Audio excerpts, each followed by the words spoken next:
প্রথম আলোতে একটা রিপোর্ট, ৮ মাসে ২ ডজন নতুন দল আরও আসতে পারে। ৮ মাসে ২ ডজন মানে ১২ দুগুণে ২৪, ২৬টা সম্ভবত এসছে, আরও আসতে পারে।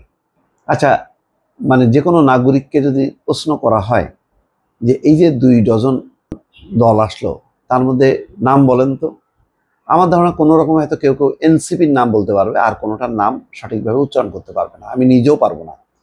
আমাকে যদি বলেন অন্তত ৫টা নাম আপনি বলেন তো, না দেখে মুখস্থ বলেন তো, আমি পারবো না। তার মানে হচ্ছে যে এইসব দল আসলে এক ধরনের বলা যায় উচ্ছিষ্ট। এখনো পর্যন্ত চূড়ান্ত মতামত দেওয়ার যাবে না। আসলে যতই আমরা দল বলি না কেন, ব্যক্তি খুব ইম্পর্টেন্ট।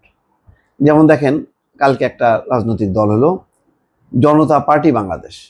সেখানে একটা পরিচিত মুখ আছে, ইলিয়াস কাঞ্চন, এবং তার একটা ভাবমূর্তি আছে, পজিটিভ ভাবমূর্তি, নিরাপদ সড়ক আন্দোলনের অন্যতম নেতা। কিন্তু আপনি তারপরেই যদি নামগুলি দেখেন, তার আশেপাশে তারা এত রাজনৈতিক দল করছে। শাহ মোহাম্মদ আবু জাফর দেখেন, ৮-১০টা রাজনৈতিক দল, শুধু এই দল ওই দল এই দল ওই দল এসব করছে। এগুলি কোনো ভালো মানুষ এগুলি পছন্দ করে না, এগুলি কোনো ইমেজ বহন করে না। তো ফলে ইলিয়াস কাঞ্চন হয়তো খুব ঔজ্জ্বল্য আছে, কিন্তু বাকিদের নেই। আমার এইটা অভিমত। দর্শক, আপনারা একমত হইতে পারেন, নাও পারেন, এটা আপনাদের স্বাধীনতা। আমি স্বাধীনভাবে মতামত দিচ্ছি। তারপর দেখেন, এনসিপি বলেন, গণঅভ্যুত্থানের একটা দল। সেই দলের এমন কোন নেতার কি খুব ক্যারিসমেটিক কোনো বক্তব্য আছে, ব্যক্তিত্ব আছে? নাহিদ ইসলাম শুধু একা না, একটা গ্রুপের সে একজন। কিন্তু সেই গ্রুপ এবং তাদের অনেকের বিষয়ে যে ধরনের পারসেপশন দাঁড়াইছে গত ৮ মাসে, এমন না খুব জনপ্রিয় হয়ে তারা সামনে চলে আসছে। তাহলে একটা রাজনৈতিক দল এতই সোজা? তারপরে একের পর এক নানা আসছে। এগুলি কখনো হয় জানেন, একটা হলো নতুন গণতান্ত্রিক চেতনার আলোকে হয়, সেটা খুব পজিটিভ। কিন্তু এখন যেগুলি হচ্ছে, মনে হচ্ছে যেন নানা রকম মতলব, ধান্দা, ফন্দি, ফিকিরের জন্য হচ্ছে। যে আগামী নির্বাচন আছে, সেই নির্বাচনে নেপথ্যে কেউ কেউ কলকাঠি নাড়াচ্ছে যে নতুন নতুন জোট করো, বিএনপিকে ক্ষমতা আসতে দেওয়া যাবে না, তার বিকল্প রাজনৈতিক শক্তি গড়ে তোলো, ওই যে আসম আব্দুর রবের মতন ৭০টা রাজনৈতিক দলের সমন্বয়ে একটা জোট করো, হ্যাঁ, জোট করে সামনে চলে আসো, দেখা যাক যদি ক্ষমতায় আসা যায়, এরকম। আর নির্বাচন তো একটু এখন অনিশ্চিত, কবে নির্বাচন কোনো ঠিক নাই।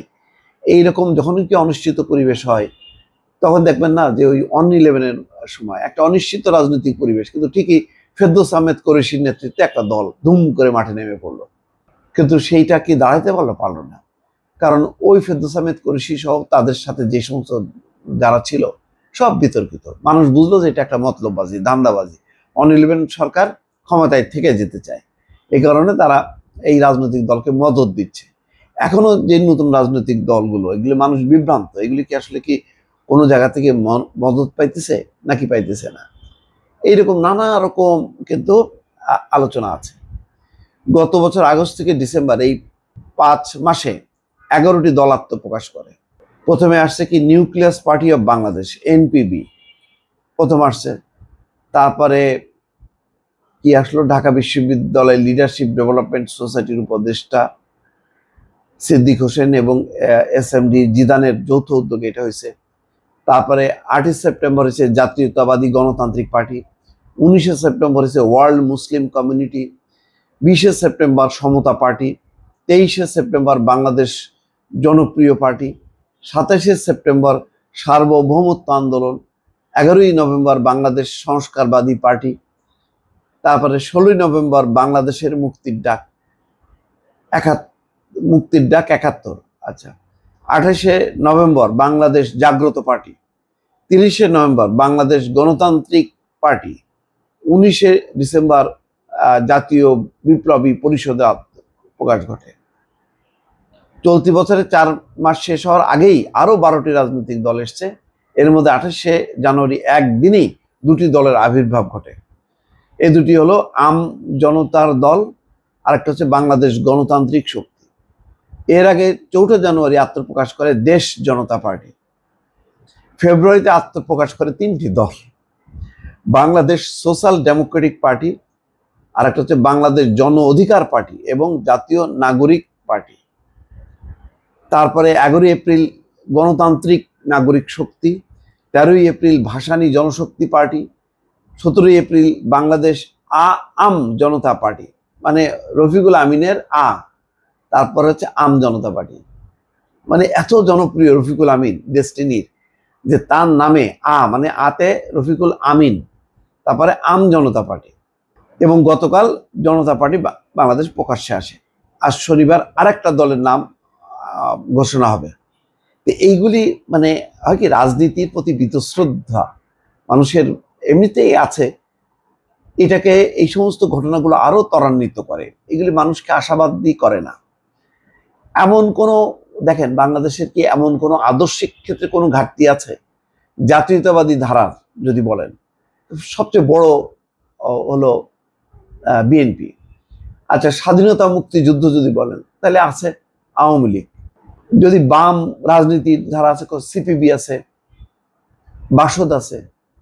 গ্যাপটা কোথায়? কোন গ্যাপটা কারণে মানুষ ঝাঁপায় পড়বে? স্কোপ আছে।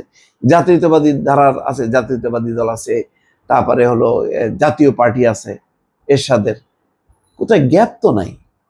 তারপরে এমন না যে এমন সব মানে ব্যক্তিত্বরা আসতেছে যাদেরকে ঘিরে একটা আশাবাদ, যেমন ধরেন ডক্টর মোহাম্মদ ইউনূস নিজে যদি একটা রাজনৈতিক দল করে তাহলে বোঝা যাবে যে তাকে ঘিরে না একটা প্রত্যাশা, ওকে আমরা যাই, তার একটা ভাবমূর্তি আছে। কিন্তু এখন যারা করতেছে এরা কারা? এরা কি মানুষের কাছে কোনো পরিচিতি আছে, ভাবমূর্তি আছে? এমন কোনো কর্মসূচি আনতে পারবে যা আলোড়ন তৈরি করতে পারবে? পরীক্ষা নিরীক্ষা হোক, অসুবিধা নেই, কিন্তু আমার কাছে মনে হয় যে এগুলি খুব সফল হবে এরকম কোনো অবস্থা দেখা যায় না। নতুন যখন নাকি রাজনৈতিক দল নির্বাচনকে সামনে, নতুন যখন রাজনৈতিক প্রেক্ষাপট তৈরি হয়, নির্বাচন হয়, তখন এইরকম মানে প্রচুর রাজনৈতিক দল গজায়, আবার নাই। আপনি দেখেন নিবন্ধন পাওয়ার পরেও এই যে সর্বশেষ যে দ্বাদশ জাতীয় সংসদ নির্বাচনের আগে যে 3টা রাজনৈতিক দল পাইল, একটা হলো তৃণমূল বিএনপি। কোথায় সেই তৃণমূল বিএনপি?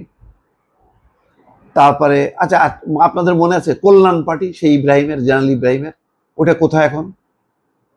ওটার বাড়ি কোথায়? ওটা কি বেড়াইতে গেছে? কোথায়? ইব্রাহিম সাহেব নিজেও এমপি হয়ে এখন হয়তো পাড়ায় পাড়ায় বেড়াচ্ছে, মুখ লুকায় আছে। আচ্ছা, তারপর বিএনএম, শাহ মোহাম্মদ আবু জাফর, সে চেয়ারম্যান ছিল, এখন চলে আসছে যে ইলিয়াস কাঞ্চনের পার্টিতে। তারপরে আর একটা চট্টগ্রাম মাইজ ভান্ডারীদের কি আর একটা পার্টি হয়েছিল। নিবন্ধন পাওয়ার পর, নির্বাচনে অংশ নেওয়ার পরেও যাদের কোনো খোঁজ খবর নেই, আর এগুলি তো এখনো নিবন্ধনও পায়নি। এদের অবস্থানটা কোথায়? রাজনীতি আসলে একটা বিপন্ন রাজনীতির একটা চেহারা। এইসব নতুন নতুন, নিত্য নতুন, নতুবা একটা কথা হতে পারে যে আপনার 8 মাসে 2 ডজনের বেশি রাজনৈতিক দলের আত্মপ্রকাশ, একদিন দুদিন পর পর হচ্ছেই। ভালো থাকবেন, আল্লাহ হাফেজ।